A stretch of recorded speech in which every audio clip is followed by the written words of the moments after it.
Граѓаните од Струмица и Струмичко кои претрпеа штети од поплавите што го зафатија регионот минатиот месец, од денеска можат да поднесуваат барање до Општинската комисија за проценка на штети. Интересот е голем со оглед на сериозната состојба по обилните врнежи од дож, откако реките се излеаја од своите корита и направија пустош по земјоделските површини и домовите.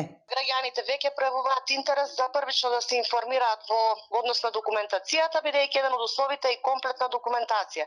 Има разни случаи во однос на поплавите, така што ги информираме граѓаните и во секој час се поднесуваат пријави. Од Општина Струмица апелираат граѓаните кои претрпеле штети задолжително покрај потребната документација со која ќе докажат дека имотот е нивни, да поднесат и барање кое можат лично да го подигнат или да го симнат од општинската веб страна.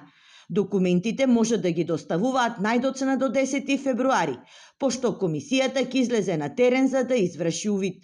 Извештајот потоа ќе биде доставен до надлежните институции и министерствата. Потребно е да се достави комплетна документација, вклучувајќи имотен лист на име на барателот, кој што е пожелно да не биде постар од 6 месеци, нотарски заверена изјава дека имотот не е осигурен, како и лични податоци и трансакцијска сметка.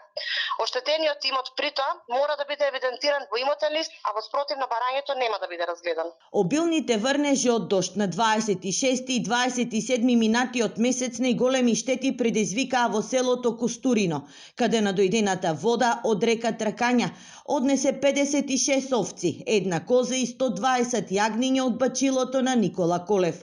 Со поддршка на Министерството за земјоделство и општествено одговорни компании, неговото стадо повторно ќе биде обновено.